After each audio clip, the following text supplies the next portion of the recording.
Pada kesempatan ini, Kota Stibo Polri akan menyampaikan perkembangan penanganan perkara tindak pidana korupsi terkait pemberian fasilitas pembiayaan invoice financing oleh PT Perusahaan Pengelola Aset Persero, berarti BUMN ya, kepada PT Bintang Abadi Sampurna dalam proyek pengadaan batu bara untuk PT PLN Batubara pada periode tahun 2019 sampai dengan tahun 2020.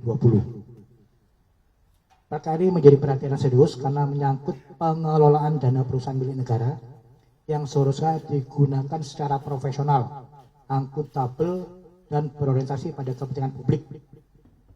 Penyalahgunaan kewenangan dalam proses pembiayaan tersebut telah menimbulkan kerugian keuangan negara yang signifikan sekaligus mencederai tata kelola investasi BUMN. Saudara-saudara sekalian, setelah melalui rangkaian proses penyidikan yang komprehensif serta koordinasi intensif dengan jaksa penuntut umum, berkas perkara terkait perkara ini telah dinyatakan lengkap atau P21, sehingga penyidik telah melakukan penahanan terhadap tersangka sebagai bagian dari proses penegakan hukum sebelum pelimpahan tahap 2 kepada kejaksaan. Dalam perkara ini, Kota Stibo Polri, para penyidik telah melakukan penahanan terhadap 2 orang tersangka, yaitu yang pertama saudara IT selaku Investment Manager PT Perusahaan Pengelola Aset Persero, dan yang kedua adalah saudara FSN selaku Kepala Divisi Operasional PT Bintang Abadi Sampurna. Sementara itu, untuk tersangka FH selaku Direktur PT Bintang Abadi Sampurna saat ini telah berstatus sebagai narapidana dalam perkara lain dan sedang menjalani pidana di Lapas Salemba. Rekan-rekan media yang saya cintai dan saya banggakan, dari hasil penyidikan diperoleh fakta bahwa fasilitas pembiayaan senilai 50 miliar diberikan kepada PT BAS Bintang Abadi Sampurna melalui skema invoice financing. Namun dalam pelaksanaannya, dana akhirnya dicarikan mencapai sekitar 67,31 miliar rupiah melalui 8 kali pencairan. Penyidik menemukan adanya serangkaian penyimpangan mendasar antara lain. Pertama, proses due diligence dan analisis risiko tidak dijalankan sebagaimana mestinya. Rekomendasi untuk melaksanakan verifikasi langsung kepada PT PLN Batubara tidak dilaksanakan, padahal hal tersebut merupakan prosedur wajib sesuai SOP internal PT PPA.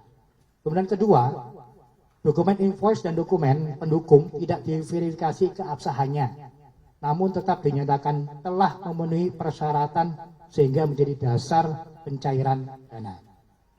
Yang ketiga, pengawasan terhadap mekanisme cash collateral diabaikan, sehingga pencairan tetap dilakukan meskipun persyaratan jaminan tidak terpenuhi.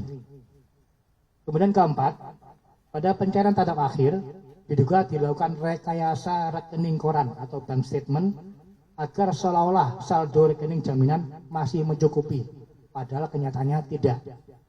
Dokumen yang diduga dipalsukan tersebut kemudian digunakan sebagai dasar pencairan dana berikutnya. Dengan kata lain, perkara ini bukan semata-mata kesalahan administratif, melainkan merupakan rangkaian tindakan yang diduga dilakukan secara sadar, terstruktur, sengaja, dan saling berkaitan, sehingga mengakibatkan dana negara dicarikan tanpa dasar yang sah.